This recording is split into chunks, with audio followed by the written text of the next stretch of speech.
수의식의 발현부터 해주신다 그러셨습니다. 수의식의 발현.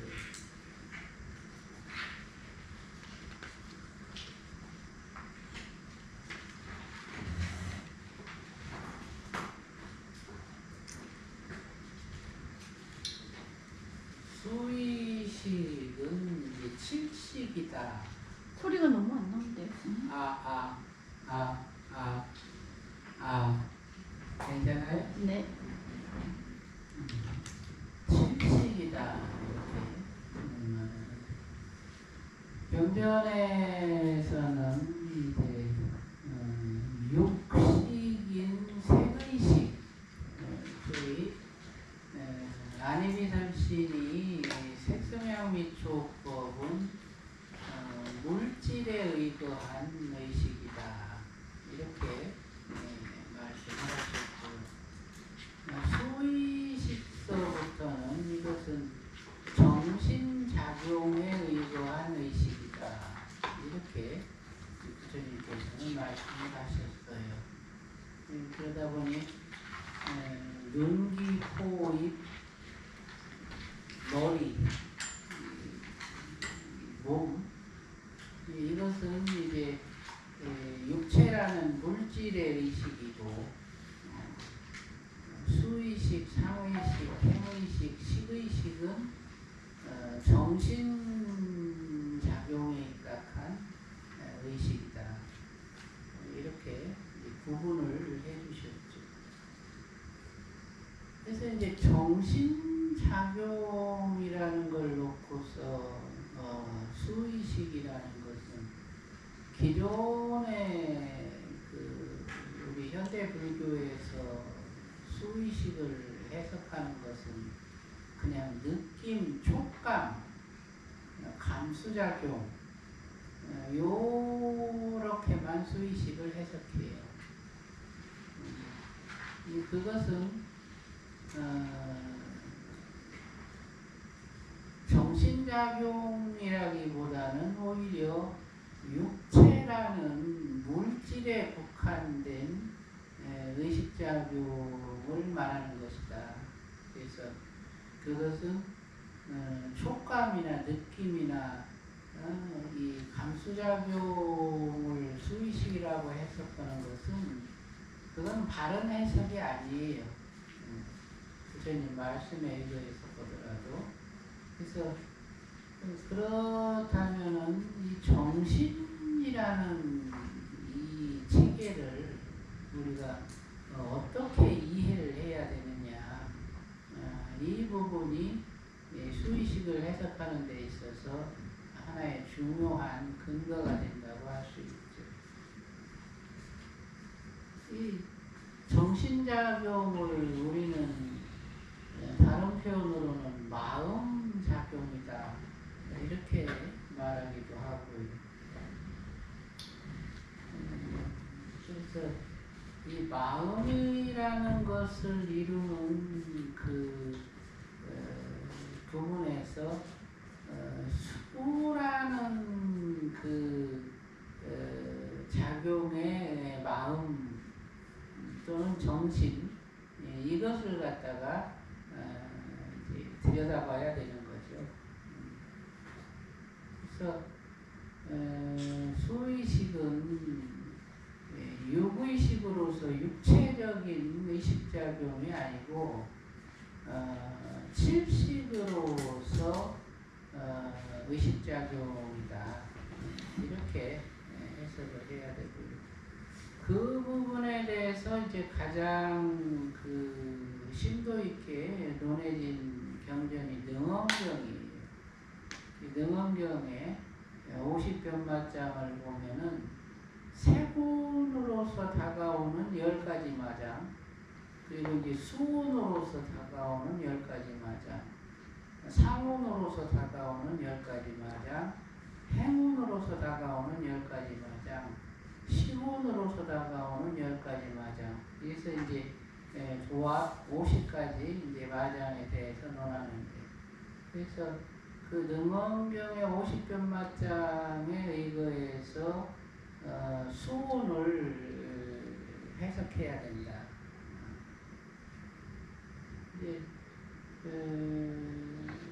수라는 그 의식은 12연기의 과정을 놓고 보면은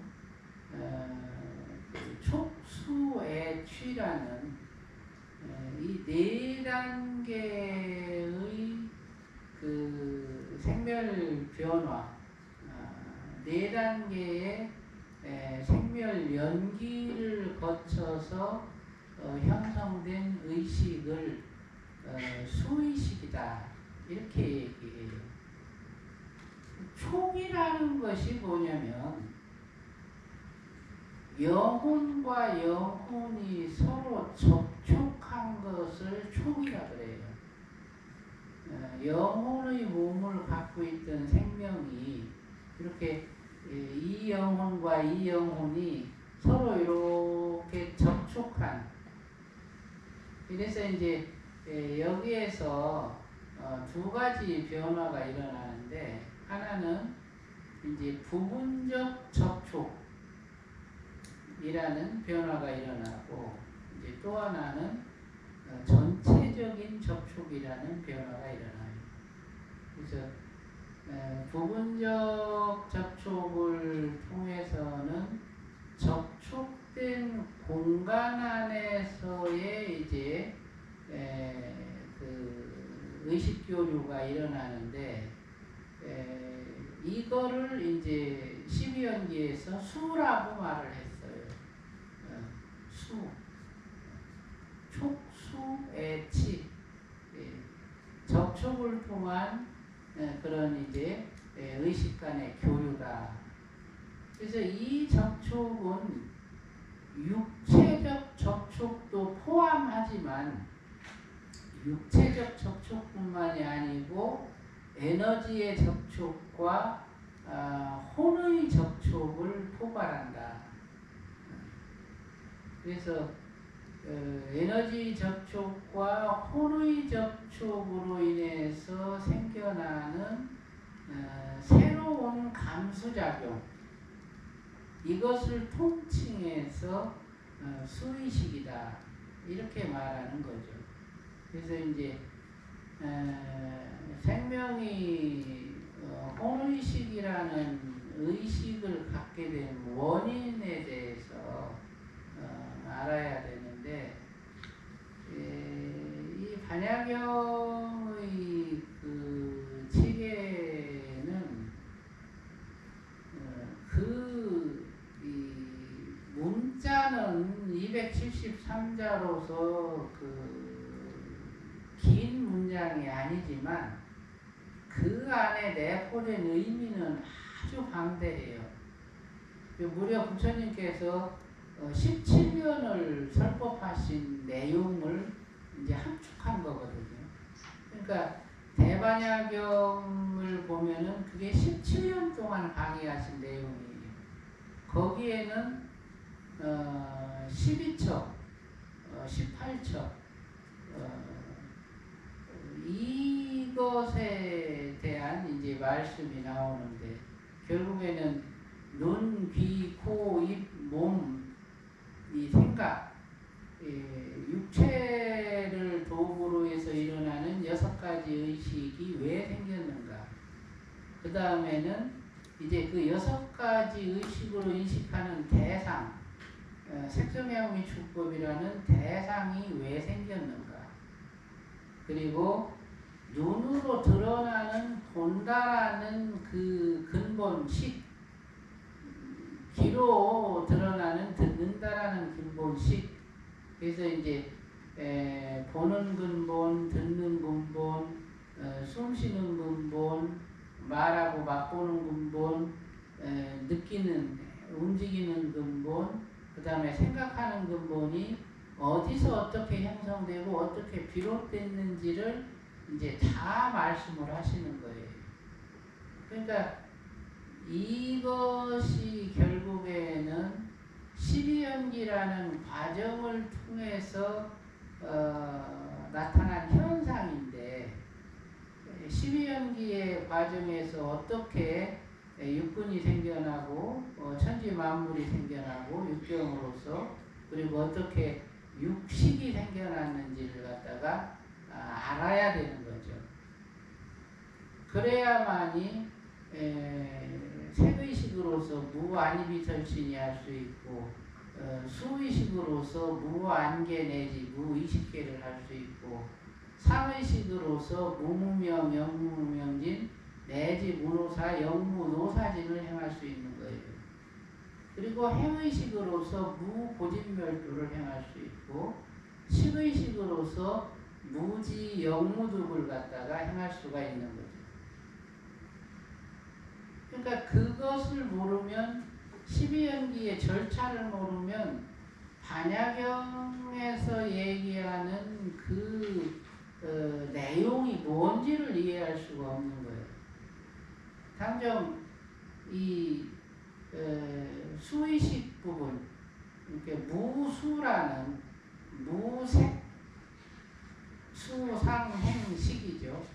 그래서 무색할 때 무안이비설신이 무색성형미촉법이고 무수할 때 무안개 내지 무의식계인데 그 무수가 어떻게 이루어져야 하느냐 이거를 알려면 그 수라는 것이 어떤 것이고 수의 발현이 어떻게 이루어지는지를 알아야 거기에다가 무를 할 수가 있는 거예요. 그걸 모르면 무수의 이 깨달음을 얻을 수가 없다. 그래서 이제 12연기 과정에서 생명이 영의 몸을 갖고 있다가 혼의 몸을 갖게 되고 혼의 몸을 갖춘 상태에서 혼과 혼의 접촉으로서 생겨난 의식이 수의식인데 그것은 부분적 접촉을 통해서 갖게 된 수의식과 전체적 접촉을 통해서 갖게 된 수의식이 있다.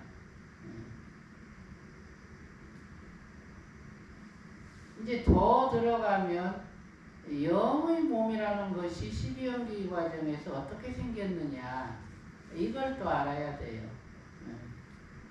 간단하게 말하면 영의 몸이라는 것은 무명행식을 통해서 이제 영의 몸에 바탕이 생겨나고 시간에서 일어난 명색으로 인해서 천지만물이 분열되는데 그때 분열된 천지만물의 최초의 몸을 영이라 한다. 그 천지만물의 최초의 몸이 물질공간으로 이제 튕기쳐 나와서 물질 입자를 몸으로 삼은 게 혼이죠. 그래서 이제 12연기의 절차 중에서는 무명행식, 명색, 유깁까지가 영의 몸으로서의 활동을 말하는 것이고 그 다음에 촉수외치가 혼의 몸으로서의 활동을 말하는 것이고 유생사가 육체의 몸으로서 일어나는 이 생의 변화를 말하는 것이에요.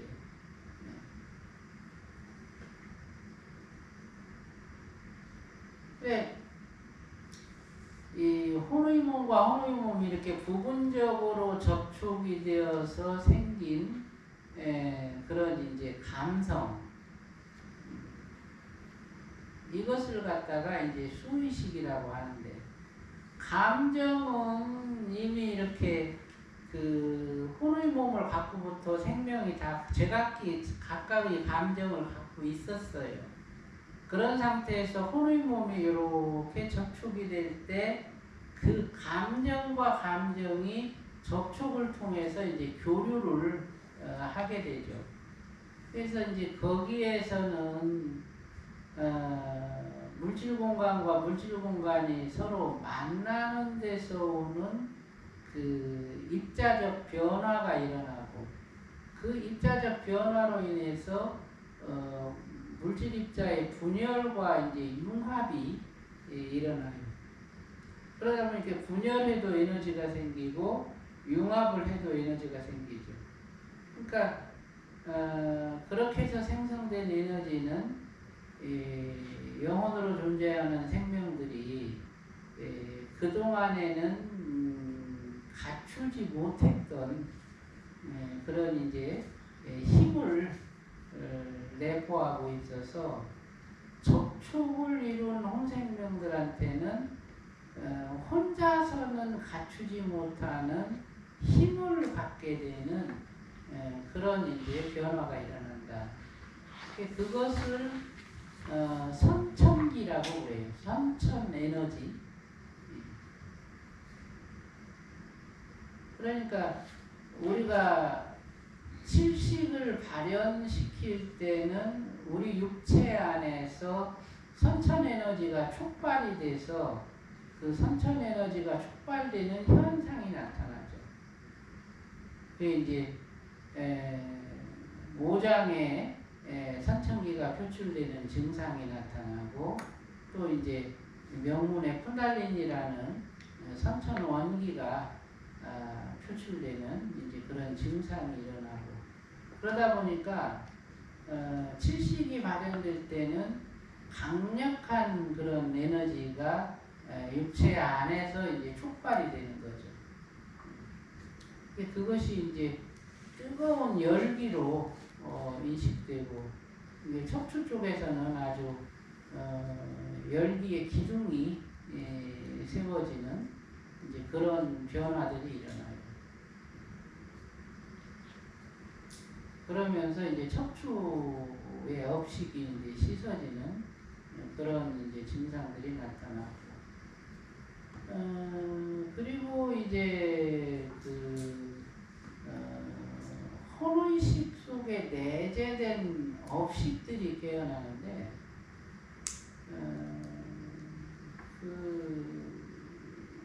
단순히 육식의 그런 그 업식이 아니고 칠식의 업식 같은 경우는 꿈꾸듯이 나타나요. 그러니까 생시에 이렇게 잠자는 게 아니고 깨어있는 상태에서도 꿈을 꾸는 듯한 이제 그런 의식 상태가 되는 거죠. 그러니까 대단히 혼란스럽기도 하죠. 그런 상태에서. 처음에 이제 칠식이 발현될 때 드러나는 증상은 두려움이,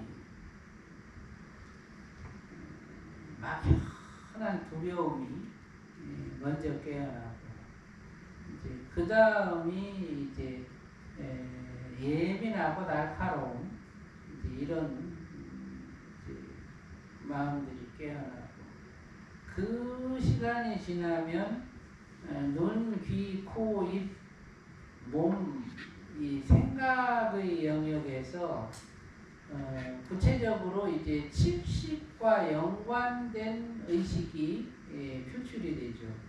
눈으로서는 우리가 육식으로 이렇게 사물을 볼 때는 사물의 형태가 뚜렷하게 이렇게 구분이 되는데, 칠식이 깨어날 때는 눈으로 보는 사물은 빗무리로 인식이 돼요.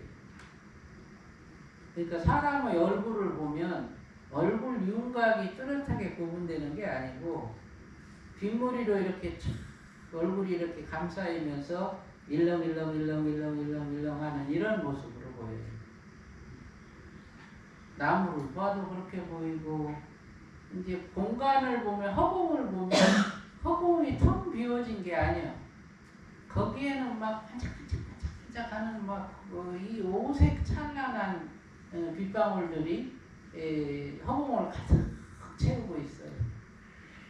이제 그런 비달갱이들이 막 이렇게 돌아다니기도 하고 뱅뱅뱅 돌기도 하고, 아주 그 공간이 그런 비달갱이로 꽉 차 있는 이제 그런 형태로 인식이 되죠.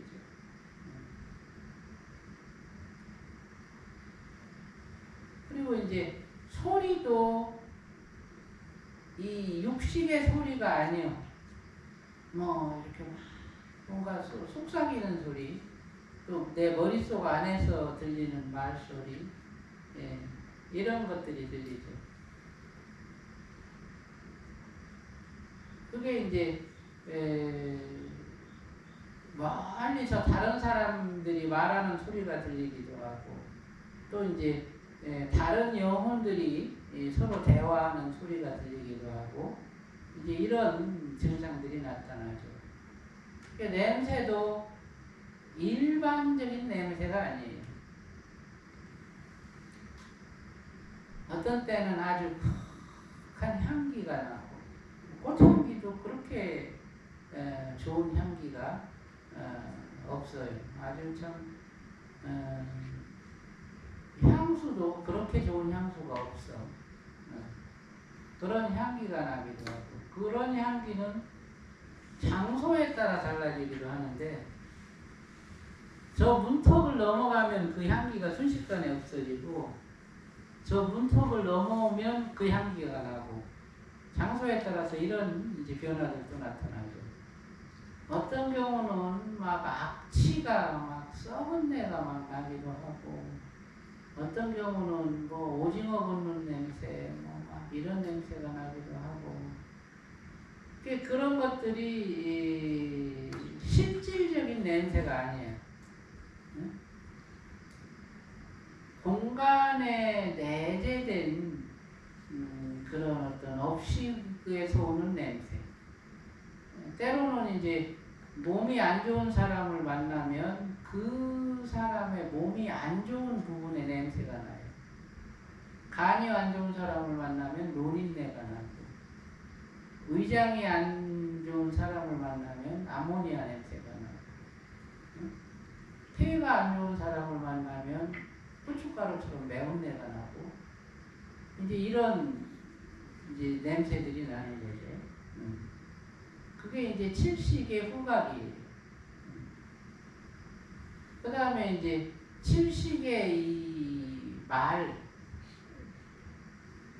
칠식의 말이 이제 트여지면 내 의도로 말이 나오는 게 아니에요. 다른 사람의 생각이 내 의식으로 일치되면서 그 사람의 생각을 내가 입으로 말할 수도 있고 아주 희한한 일이 벌어지죠. 나는 말하고 싶지 않아도 입이 저절로 지가 말을 막 해요. 이런 일들이 벌어지죠. 촉감도 아주 포괄적 일치가 일어나면서 오는 촉감. 때로는 상대가 아픈 게 내가 아파지고 때로는 그 촉감의 감각이 거리에 상관없이 이제 유지가 되고 이런 일들이 일어나죠. 생각도 다른 사람의 생각을 내가 읽어요. 그래서 서로 공유해. 그걸 또 말로 표현하고 이제 이런 일들이 이제 일어나는 거죠. 그게 70개예요. 그래서 이제 70개는 자의식으로서 70개와 타의식으로서의 70개가 서로 이렇게 혼재되어 있다. 그래서 그거를 말라식이라고 해요. 이렇게 꼬였다, 말라식. 이렇게 섞여 있다. 그런 이제 증상들을 맞이하면 대부분이 고통스럽죠. 수행하는 사람이 그런 경계에 들어가면 대단히 고통스러워요. 그래서 이제 사람을 만나는 걸 회피하게 되고 되도록이면 안 만나려고 하고 이제 이런 것이 생기는데 물론 뭐 그런 증상이 심해졌을 때는 잠시 혼자 있는 시간을 갖는 것도 괜찮아요.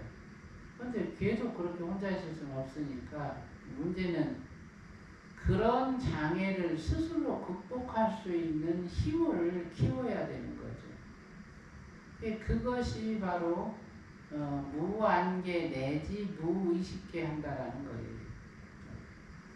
눈으로 인식되는 세계나 귀로 인식되는 세계나 코로 인식되는 세계나 입으로 인식되는 세계, 촉감으로 인식되는 세계, 생각으로 인식되는 세계에 대해서 무해라. 그때의 그 무라는 말이 중요하죠. 어떻게 무하느냐 그러면 색의식에서 무하는 거는 중심을 편안하게 해서 편안한 마음으로 비춰주는 것만도 무고, 아니면 머리골 속에서 텅 비워진 마음을 보고 그 마음으로 아니비설신이 색성양미축법을 갖다가 주시하면 그것도 무인데, 수의식에서 무한다라는 것은 이제 색의식에서 무하는 거하고는 이 차원이 달라지는 거예요. 그래서 수의식에 있어서 무라고 하는 것은 소위 사마타와 선나를 합의를 시킨다. 그래서 이 가슴바탕에서 이 사마타를 이 선나와 합의를 시킨다면 가슴바탕의 중심으로는 편안함이 있고 그 이면으로는 관여되지 않는 마음이 있어서 일치되는 모든 현상에 대해서 관여되지 않는 자리로 일치된 현상을 갖다가 비춰보면 그것이 수의식에 있어서 무하는 방법이에요. 안 그러면 머리골 속에 사마타를 두고 뒤통수 쪽에 선나를 세워서 머리골 안에서 이 무심처, 뒤통수의 무심처가 중앙에 무념처를 갖다가 이렇게 보면서 그 마음으로 모든 안개, 이계, 비계, 설계, 신계, 의식계를 갖다가 비춰보는 이것도 수의식에 있어서 무한다 이렇게 얘기할 수 있어요.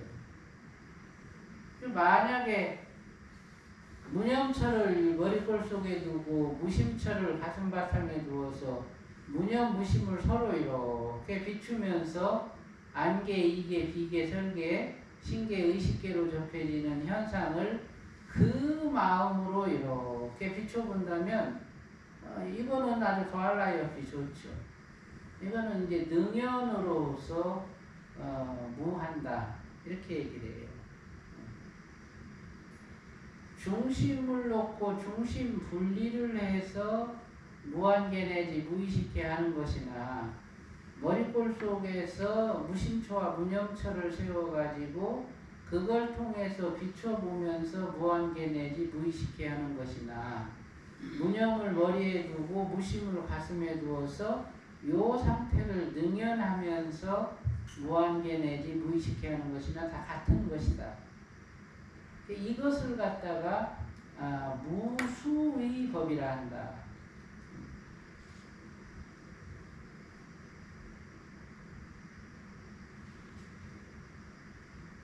공부를 하면서 가장 어려운 때, 가장 힘든 때가 바로 그때예요.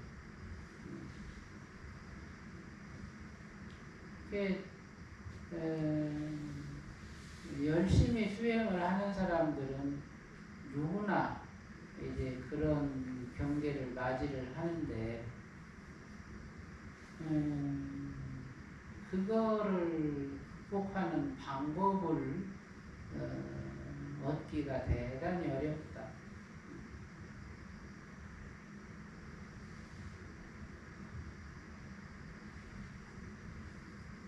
그래서 이제 시고 공중 무색 하면 어떻게 공의 중심으로 가느냐. 무색함으로서이다. 무수상행식, 무수상행식함으로서이다. 무색하고 무수상행식하는 것이 공중, 공의 중심으로 가는 거예요. 또는 이제 다른 해석으로 하면은 어떻게 하는 것이 중과 공으로 가는 것이냐. 무수상행식 이렇게 얘기할 수도 있어요. 중으로 간다라는 것은 중관을 얘기하는 거고 공으로 간다는 것은 공관을 얘기하는 거예요. 시고 공중할 때 공은 공관, 중은 중관이다. 공관과 중관이 무색으로서 이루어진다. 이렇게 해석할 수도 있어요. 근데 그냥 문맥상 해석해 보면 시고 공중 무색하면 그렇다면 어떻게 공의 중심으로 가느냐 또는 중을 통해서 공으로 들어가느냐 어떻게 하면 이렇게 해석할 수가 있는 거죠. 그 방법으로 무색의 법이 있고 무수상행식의 법이 있는 거예요.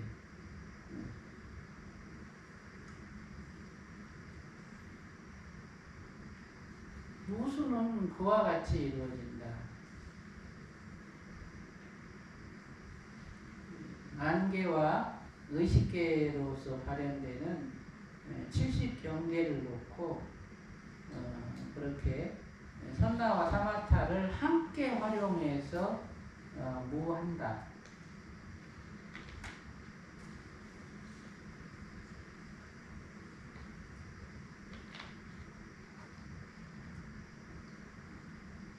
여기까지 질문이 있으면 하세요.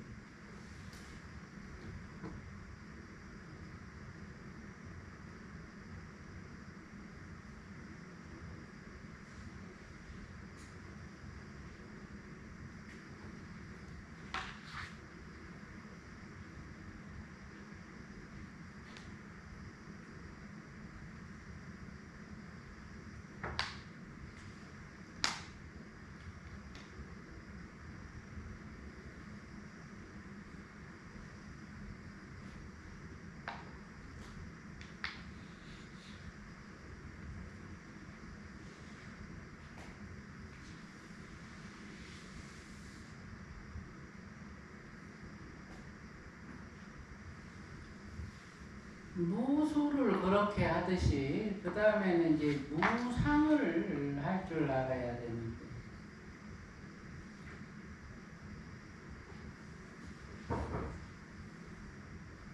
그 앞서 말씀드린 무색의 방법과 오늘 말씀드린 무수의 방법이 내용적으로 서로 이렇게 연결이 되나요? 네. 상이라고 하는 것은 뭐냐면은 이제 사유성을 말하거든요. 다른 표현으로는 생각한다예요. 생각이라는 것은 이것은 이제 유식적으로 말하면 전 오식의 정보가 합쳐져서 후육식이 되고 후육식으로 드러난 그 정보를 그 기억을 지속적으로 이끌어간다. 의도를 통해서 의지를 통해서 그것이 생각이에요. 생이라는 것은 전 오식의 정보가 합쳐졌다 이런 뜻이고 각이라고 하는 것은 의지나 각성으로 그렇게 드러난 정보를 이끌어간다 그 소리예요. 그러니까 우리가 하늘은 왜 파랄까? 이런 의문을 가지면 파랄까 하고서 질문을 던질 때 일어나는 생각들을 가지고 그거를 왜 파랗지라는 목적을 놓고서 이렇게 이제 조합해가죠. 이래서 파랄까 저래서 파랄까 이렇게 이거를 사유라 그래. 근데 이제 그 사유라는 것이 육식의 사유가 있고 칠식의 사유가 있고 팔식의 사유가 있어요.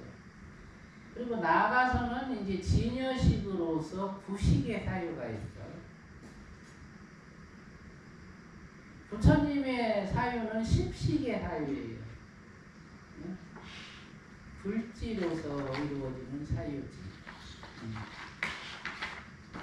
그러니까 무상한다라는 얘기는 그 상이라는 것은 육식 사유, 칠식 사유, 팔식 사유를 포괄하는 얘기예요. 대부분 육식의 사유라는 것은 시간이 짧아요. 5분을 지속하기 힘들어요. 만약에 육식에서 이루어지는 사유가 5분을 넘는다, 그럼 머리가 아파지는 거예요. 이건 고민이에요. 사유가 아니고 풀리지 않는 수수께끼지. 맞아요. 그러니까 5분이 안 돼, 육식의 사유는. 그러니까 그 짧은 시간에 어떤 문제점에 대한 어떤 결론을 낸다는 것이, 결론을 내더라도 이거는 깊이 있는 결론이 아니고, 그리고 대부분은 결론이 안 나. 결정할 수 없어요. 그런데 이제 칠식에서 이루어지는 사유는 이건 좀 길어. 그래서 이제 칠식에서 이루어지는 사유는 이제 어떤 것까지 인식할 수 있냐면 인과를 볼 수 있어. 이것이 좋은 인과일까, 나쁜 인과일까? 또는 내가 이렇게 하는 것이 그 사람한테 도움이 되는 일일까, 도움되지 못하는 일일까? 이걸 알 수가 있는 거예요. 그게 칠식사유야. 사람을 만났어. 근데 그 사람이 어떤 사람인지 몰라. 그러면 저 사람하고 나는 좋은 인연일까? 이런 생각 하잖아. 그죠? 그러면 그거를 갖다가 육식사유로 하면 그냥 겉모습을 보고 뭐 태도를 보고 이렇게 해서 아이 뭐 좋은 사람 같아. 이 수준이거든요. 그런데 칠식사유를 하면 그 사람하고 나하고의 인과를 알 수가 있어. 아, 저 사람하고 나는 좋은 인과야. 좋은 인연이야. 이걸 알 수가 있죠. 그러면 이제 긍정적인 이런 관계를 유지할 수가 있는 거예요. 나쁜 인과도 알 수가 있어. 아니, 저 사람하고 나는 좀 나쁜 인과네. 그러면 내가 교류를 단절할 수도 있어. 그죠? 그 선에서. 안 그러면, 아이, 그래, 전자는 나쁜 인과였지만, 아, 좋아. 그럼 이번 세계는 좋은 인과로 만들어 볼까? 이래서 오히려 적극적으로 그 사람을 도우려고 하고, 내가 전자에 저 사람한테 빚진 게 있다면 이번 생에서 갚아야지, 이런 노력을 할 수도 있는 거죠. 이렇게 해서 이제 부정적 인과도 긍정적 인과로 바꿔갈 수가 있는 거예요. 팔식의 사유는 단순히 좋고 나쁘고 인과가 어떤 인과고 이런 차원이 아니고, 그 사람과 내가 전자의 어떤 천상세계에서 어떻게 살았는데 그때 내가 이런 과보를 지었고 그 사람이 나한테 이렇게 했다, 이런 걸 알 수 있게 돼. 그래서 만약에 그때 내가 이렇게 했으면 어땠을까? 이제 이번 생에서 한번 그렇게 해보자. 이런 걸 알 수가 있는 거예요. 응? 아니면 우리가 사는 이 생멸문으로 오기 전에 우리는 저기 다른 생멸문에서 살았는데 그때 이런 일이 있었고 그 결과로 이런 과보가 생겼고 그 과보 때문에 우리는 똑같이 다시 이 생멸문으로 와서 같이 이렇게 태어나서 만나게 됐구나. 이 정도가 80사유야. 그러니까 같은 생각인데 이게 차원이 다르잖아, 그지? 육식의 생각과 칠식의 생각과 팔식의 생각이 전혀 다른 거예요, 이게. 결국에는 어떤 식을 발현시키고 어떤 주제의 사유를 하느냐에 따라서 내가 갖고 있는 내 개인적인 역량과 능력이 전혀 다른 그런 것이 되는 거죠. 부처님께서 이제 반야경을 통해서 그 사유행의 주제로 제시한 것이 12연기예요. 무명,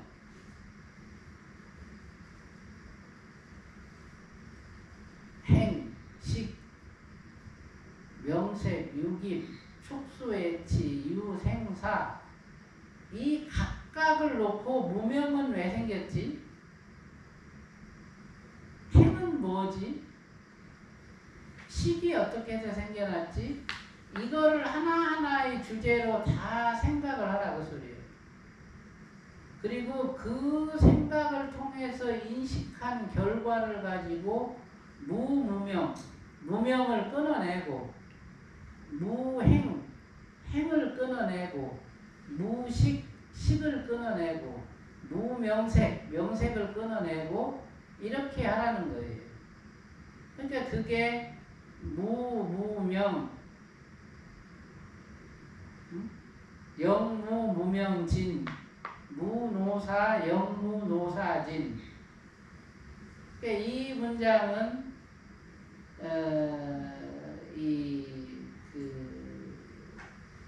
둘로 나눠져야 되는데 본래는 무무명, 무노사 이게 한 문장이에요. 그리고 영무무명진, 영무노사진 이게 또 한 문장이 돼야 돼. 근데 이거를 같이 이렇게 섞어놨어. 왜 그랬느냐?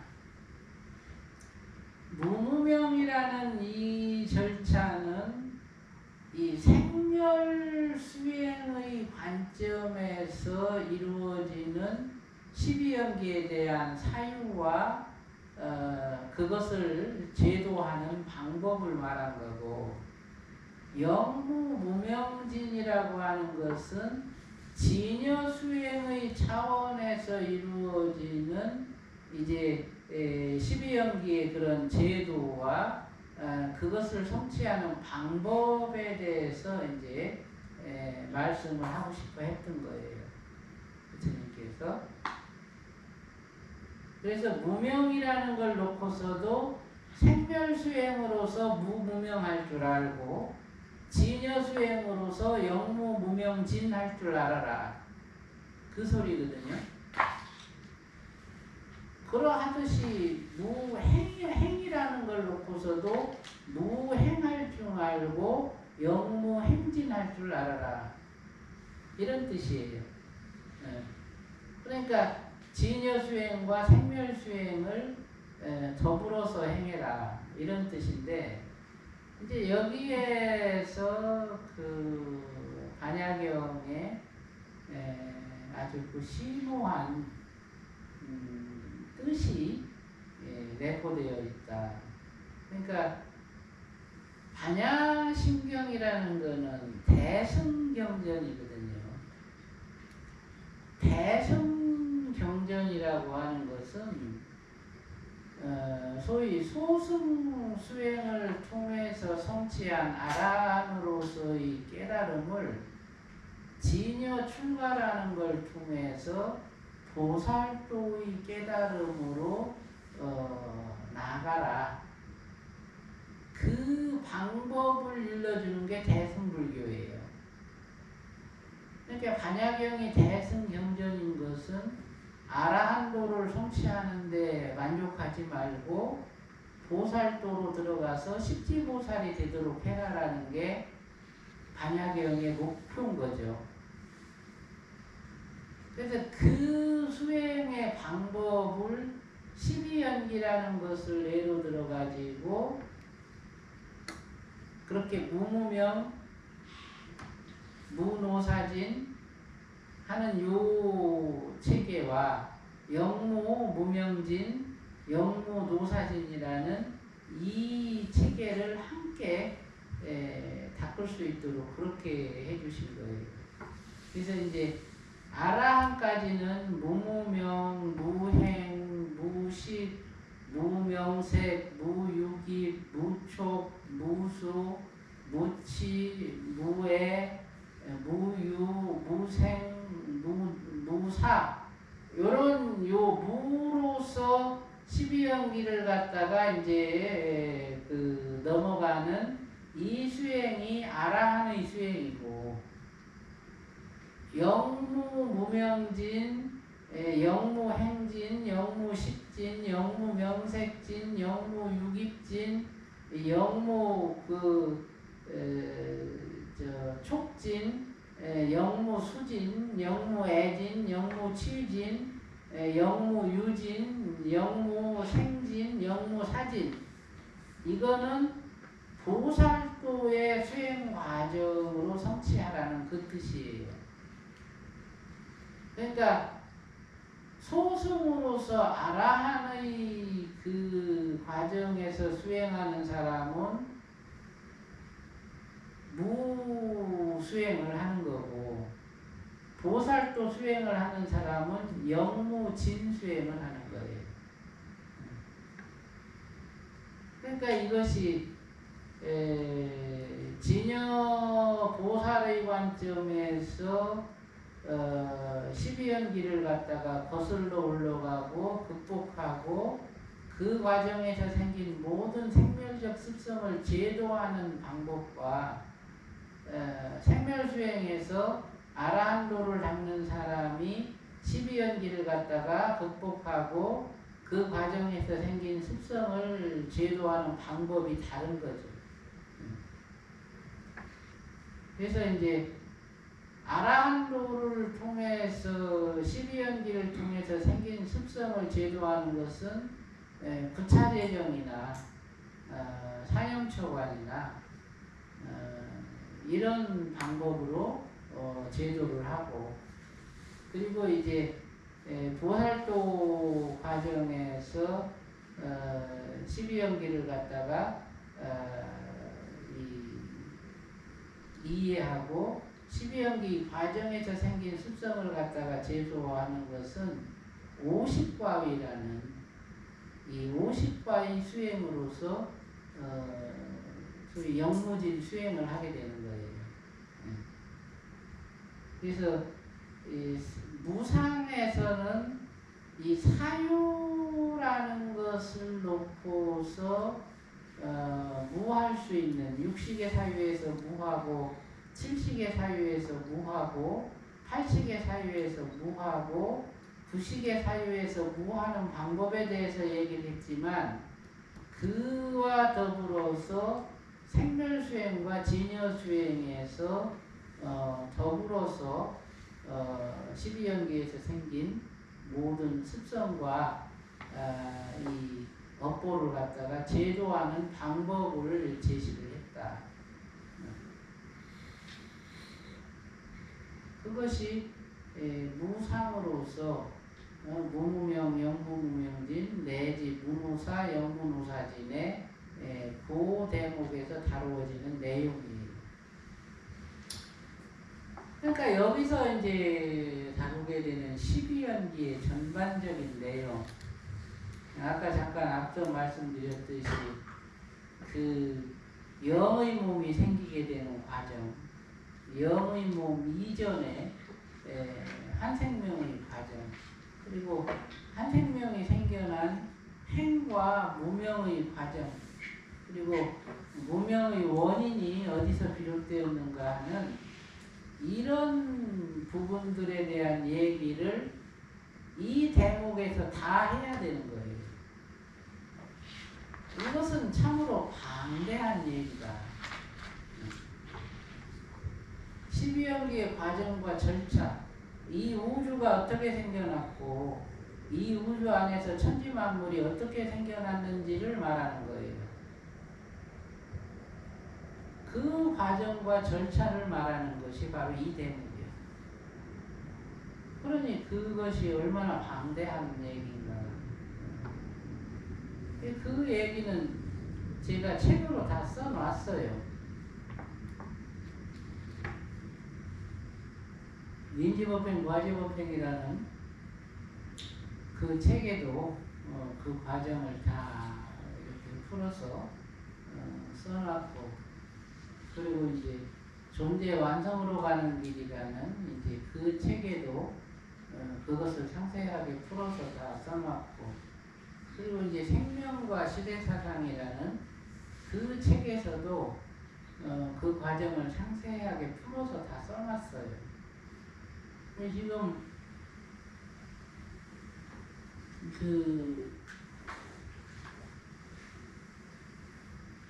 한 달에 그 2번 하는 그 정토16관 수업, 그날 저녁에 하는 반야신경 강의에서는 지금 말씀드린 요 12연기의 과정을 상세하게 다 얘기를 할 거예요. 그거는 어쨌든 시간이 이렇게 한정된 그런 이제 그 강의가 아니기 때문에 충분히 그걸 갖다가 다 풀어서 12연기 과정 전체를 갖다가 시작부터 끝까지 다 상세하게 말씀을 드릴 건데, 지금 이제 이 강의에서는 강의가 뭐 10번으로 이렇게 고정되어 있기 때문에 그 얘기를 다 할 수가 없어요. 그래서 이 무상의 방법으로서 무무명, 영무무명진, 내지 문호사, 영문호사진이라는 것은 요 정도밖에 얘기할 수가 없다. 다만 이제 육식의 사유를 하는 데 있어서 무한다라는 것은 그 분별, 비교, 선택하지 않는 거예요. 육식의 사유에서는 비교하고 선택하고 분별하는 게 생각이잖아. 근데 그 생각을 할 때 비교하고자 하는 생각, 분별하고자 하는 생각, 선택하고자 하는 생각을 하지 말아라. 어떤 이치를 탐구하고 원리를 알고자 하는 사유는 행할지언정 선택을 위한 생각, 이럴까 저럴까, 이걸 할까 저걸 할까, 이걸 하지 말라 그 소리예요.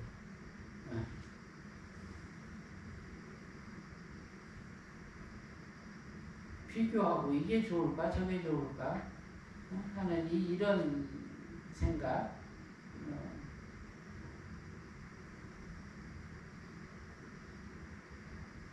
그런 생각을 하지 않는 것이 육식의 사유에서 무하는 거죠. 그 다음에 이제 칠식의 사유에서 무하는 것은 그렇게 인과를 알든, 아니면은 이 사유를 하면서 여러 가지 칠식 경계가 이렇게 이제 인식되든, 어떤 경우라도 그것을 놓고서 부정적으로 생각하지 말고 항상 긍정적으로 생각하고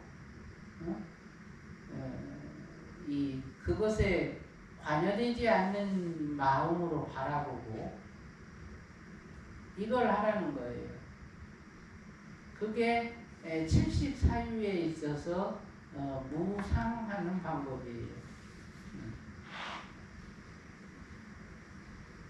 그리고 이제 80 사유에 있어서 무상하는 것도 마찬가지인데,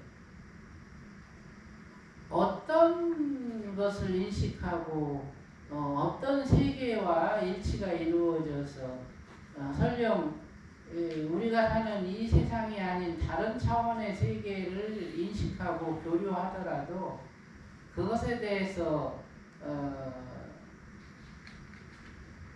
좋다 나쁘다 이거를 분별하지 말고 두려워하지도 말고 그리고 그걸 가지고 내가 뭐 대단하고 뛰어나다 이런 생각도 하지 말아라 그 소리예요. 그것은 식이 발현되면서 오는 결과다. 그리고 80사유가 이루어질 정도가 되면 아마 80이 아니라 70이라도 그건 능력이거든요. 인과를 볼 줄 안다라는 것은 대단한 능력이에요. 80사유도 마찬가지죠. 그거를 내가 나를 이롭게 하는 어떤 이기적인 방편으로 쓰지 말아라. 오히려 그런 능력이 갖추어졌을 때 상대를 이롭게 하고자 하는 그런 노력을 하고 어떻게 이걸 통해서 상대에게 좀 더 큰 이로움을 줄 것인가 이걸 생각하지 자기 이익을 갖다가 탐하지 말아라. 그것이 70과 80 사이에 있어서 무상하는 하나의 그런 방법이라고 할 수 있어요. 이 구식의 사유 같은 경우는 어떻게든지 그 생멸심을 다 껴안고 가야지 생멸심이 부정하다 그래가지고 그거를 인식하지 않으려고 노력하면 안 된다. 그게 이제 구식 사유에 있어서 무상하는 방법이에요. 그래서 이제 그런 경우에는 신념이라 그래가지고 60, 70, 80으로 드러나는 모든 생멸심을 구식을 갖춘 보살은 그저 불쌍하게 여길 뿐이지 그거를 떨쳐버림의 대상으로 삼아서는 안 된다. 그래서 오히려 불쌍해서 그걸 더 도와주려고 하고 그걸 제도해 주려는 마음을 가져야지 그렇지 않고 생멸심이 부정하다 그래서 그거를 갖다가 인식의 대상으로 삼지 않으려고 하면 안 된다. 그것이 이제 구식의 사유에 있어서 무상하는 법이다. 이렇게 얘기할 수가 있어요.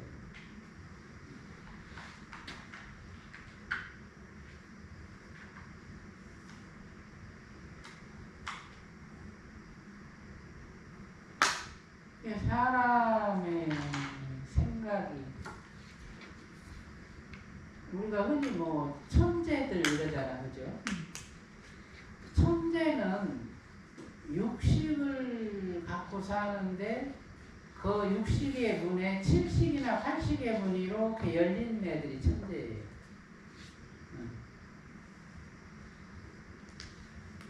그러니까 우리가 수행을 해가지고 깨달은 스님들을 보면은 아주 신통방통하잖아.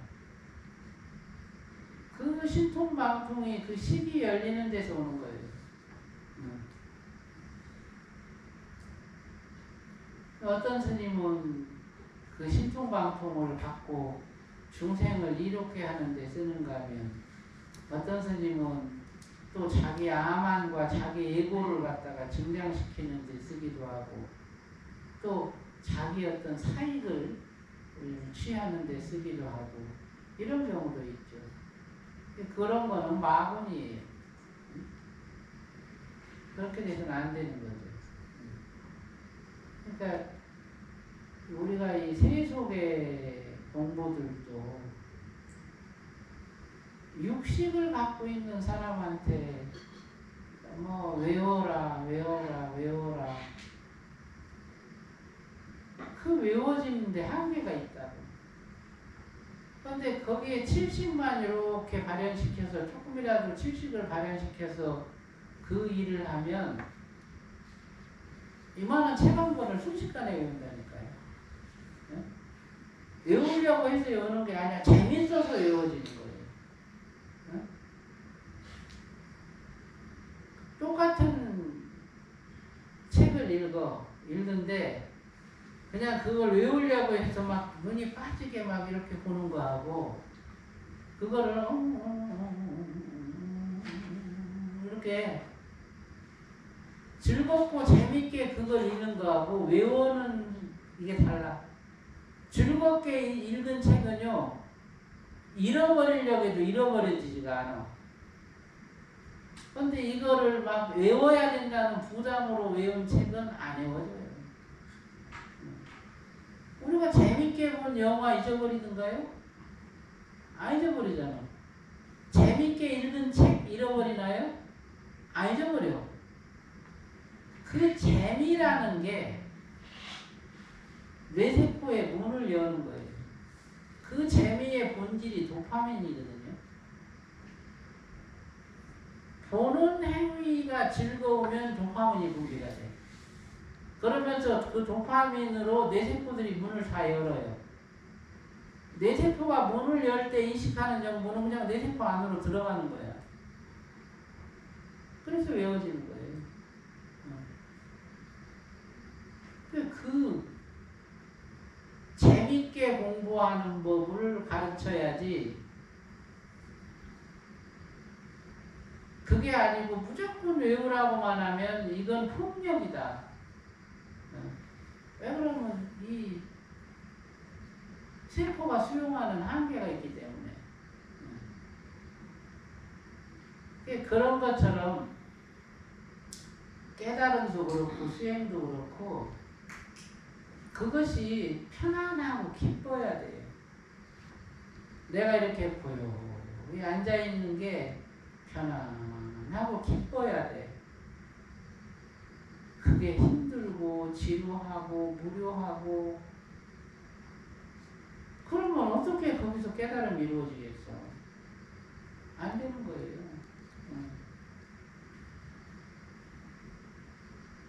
그러니까 같은 상황이라도 기쁘고 즐거운 마음으로 그 상황을 인식하는 것은 그냥 저절로 이렇게 자각이 되는 심어지는 그런 이제 결과가 나타난다. 그것이 효율적 학습을 위한 테크닉이에요. 그래서 항상 스님들한테는 공부를 잘하려면 마음이 편안하고 한가로워야 된다. 마음이 조급하고 들끓고 이러면 공부가 안 된다. 이렇게 얘기해요. 편안하고 한가로우면 거기서 공부가 익어가는 거예요.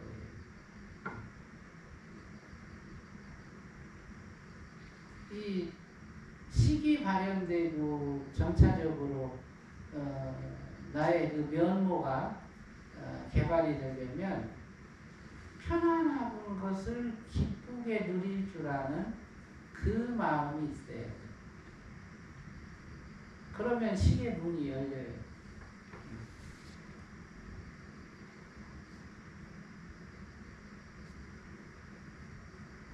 가슴바탕이 편안하고 이 편안한 마음으로 보고 편안한 마음으로 듣고 편안한 마음으로 생각하고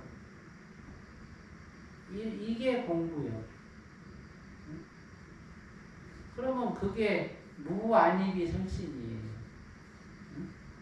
편안함이 무가 돼서 안입이 설신이를 비춘다.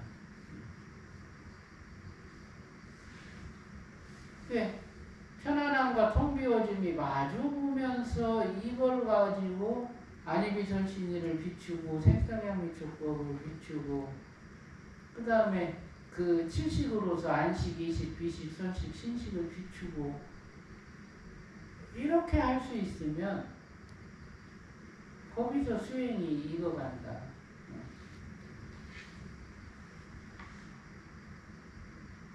그렇게 해야 되는 거예요.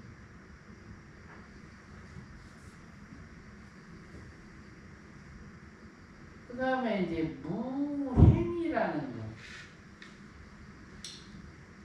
이 행이라는 말은 크게 두 가지 의미가 있어요.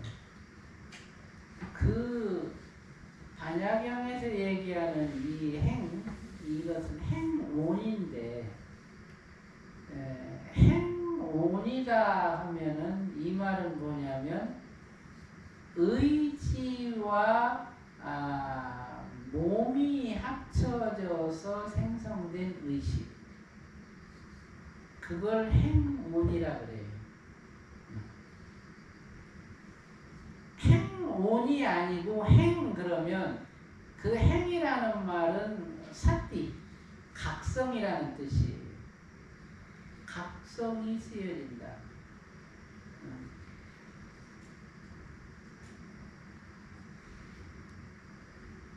그래서 반야경의 오온칙에서 행운이라는 것은 의지와 육식의 몸, 의지와 칠식의 몸, 의지와 팔식의 몸이 서로 이렇게 결합된 그 상태를 갖다가 행온이라고 그러는 거예요. 그거를 각성으로, 의지를 각성으로 전환시켜서 육식의 각성, 칠식의 각성, 팔식의 각성으로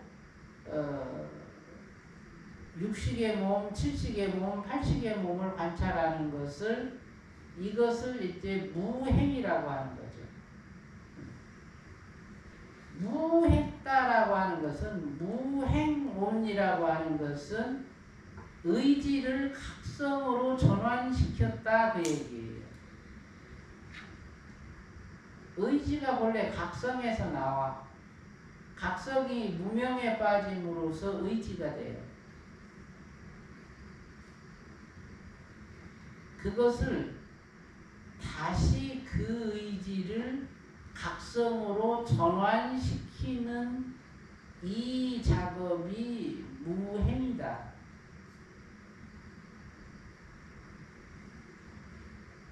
각성은 네 가지 각성이 있어요. 유의각으로서 두 가지 각성이 있고, 무의각으로서 두 가지 각성이 있어요. 그래서 이제 기신론에서는 이제 그것을 유의각의 두 가지를 이제 상사각, 수분각 이렇게 이제 두 가지를 얘기했고, 무의각은 이제 시각, 본각 이렇게 두 가지를 얘기했어요.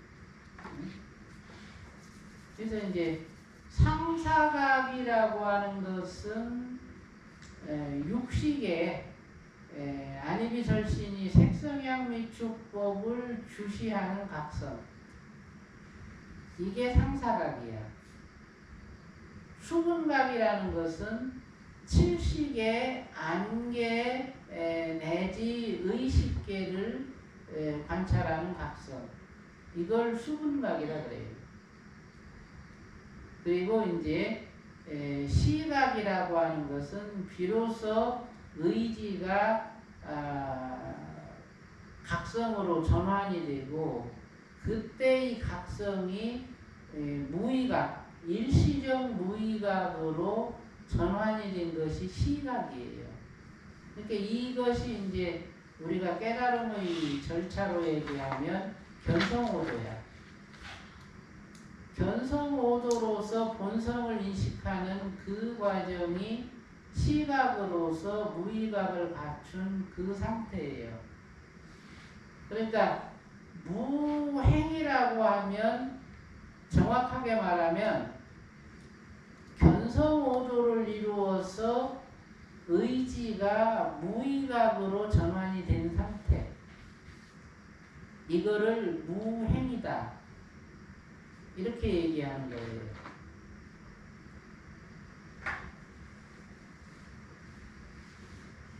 그러면 이제 본성을 볼 줄 아는 거죠. 본성을 볼 줄 알기 때문에 그 본성으로 육식을 비추고 그 본성으로 칠식을 비추고 그 본성으로 팔식을 비출 수가 있어요. 그렇게 되면 무고진멸도한다. 그렇게 본성으로 육식, 칠식, 팔식을 비출 줄 아는 사람은 고진멸도를 할 필요가 없다. 그 자체가 이미 멸이 되는 거예요. 어? 멸성제에 들어간 거예요. 그 자체가.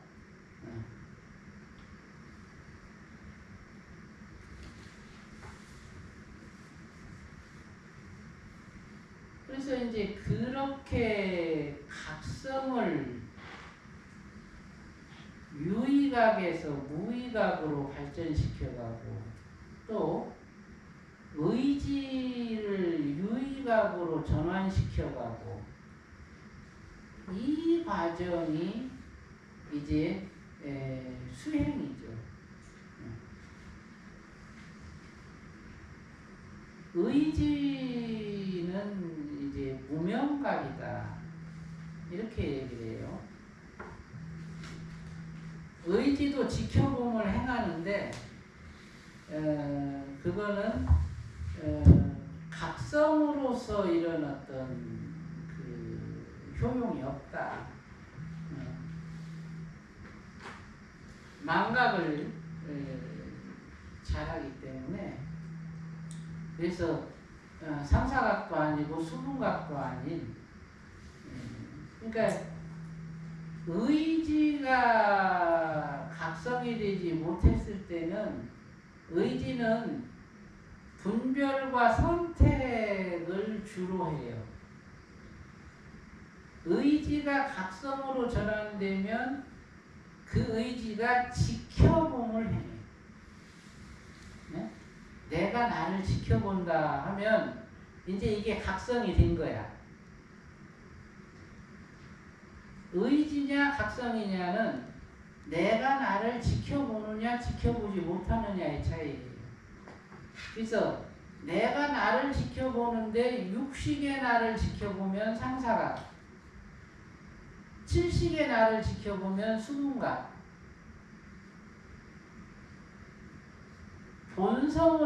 내 본성을 내가 지켜보면 이것은 시각, 그리고 본성을 놓고서도 무념, 무심, 정멸상을 다 인식할 수 있으면 이거는 본각. 이렇게 얘기해요.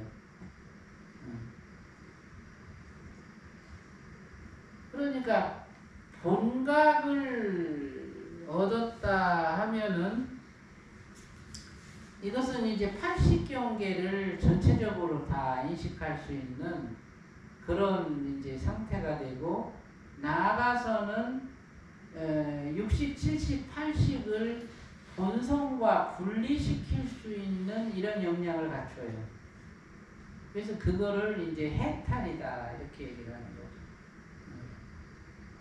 이 반야신경에서 아까 말씀드린 이제 그 아라한으로서 무하는 수행 이것이 곧 해탈을 얻기 위한 수행이야. 그러니까 스스로가 갖고 있는 의식감정 의지를 본성과 분리시키기 위한 수행이다.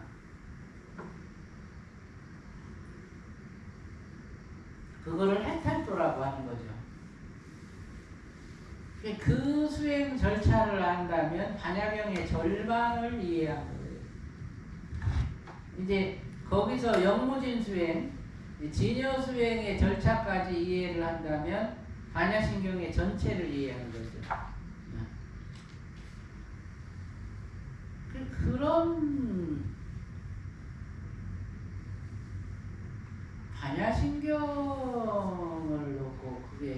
주행의 절체가 영무진 주행으로서 이루어졌다.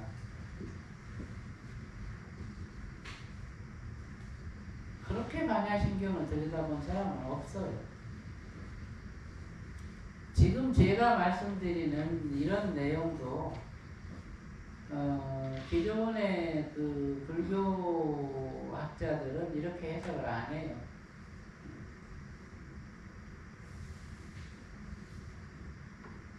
그러니까 글자의 뜻만을 해석하니까 그 반야신경의 그 내용이 마치 어떤 공상과학 만화를 보는 것과 같아요. 이게 어떤 접근 가능한 내용이 아닌 거예요. 색돌이공, 공즉시색. 색과 공이 다르지 않다. 그래서 색이 곧 공이고 공이 곧 색이다. 이거를 현대 물리학과 비견해서 원자물리학을 놓고서 모든 물질은 다 비어있다. 원자와 원자 사이는 떨어져 있다. 그래서 공이다. 이렇게 해석을 한다니까.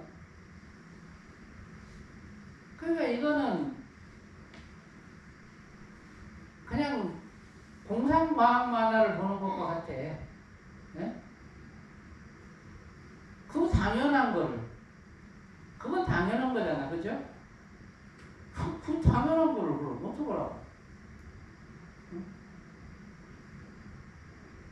부처님의 말씀은 그것을 수행적 관점으로 활용해서 결국에는 그 깨달음을 성취하도록 그렇게 그 목적을 가지고 말씀을 하신 건데 그걸 그렇게만 논리적으로 해석해서 거기서 그냥 끝이요. 끝. 지금까지 앵무새처럼 아침 저녁으로 반야신경을 매일 외우면서도 그것을 수행의 방편으로 삼지 못했다. 그게 안타까운 거죠. 그런 것들이. 그 살아있는 지식을 그냥 죽은 문장으로 이렇게 아주 격을 낮춰버린 거예요.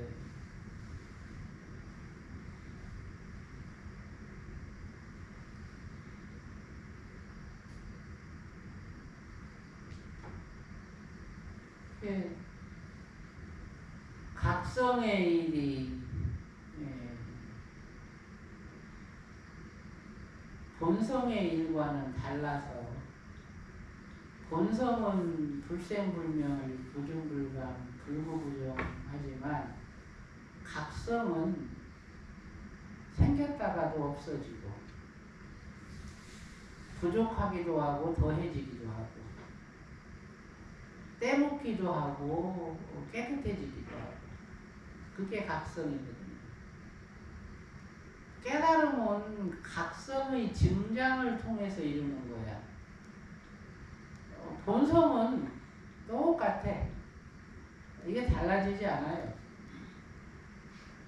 그러면 어떻게 각성을 증장시키느냐 하는 이 방법을 알아야 되는데 부처님께서는 그거를 반야경에다가 제시를 해주셨거든요. 반야경을 보면서도 그 방법을 우리가 얻지를 못한다? 그거는 살아있는 반야신경을 공부하는 게 아닌 것이죠. 그래서 이 행이라는 것을 놓고 그 네 가지 각성이 어떻게 성취가 되고 그럼으로써 무의각이 어떻게 성취돼서 무행을 하게 되는지 이 방법에 대해서 정확히 알아야 된다. 각성은 마치 눈과 같아요. 눈은 보는 것에 길들여지죠. 내가 이걸 봤어요. 이건 마이크야. 이걸 봐서 이게 마이크인 줄 알면 그 다음엔 볼 때마다 마이크 이러잖아요. 이거하고 똑같아. 마찬가지로 이 허공을 이렇게 봤어. 아, 이건 허공이야. 눈에 보이진 않지만 이것이 허공이라고 내가 이해했기 때문에 이런 유형의 것은 허공이야. 이렇게 인식하는 거거든요. 만약에 어떤 사람이 허공을 본 적이 없어. 요거만 봤어. 그 사람이 허공을 보면 그걸 허공이라고 생각할 수 있을까요? 못해.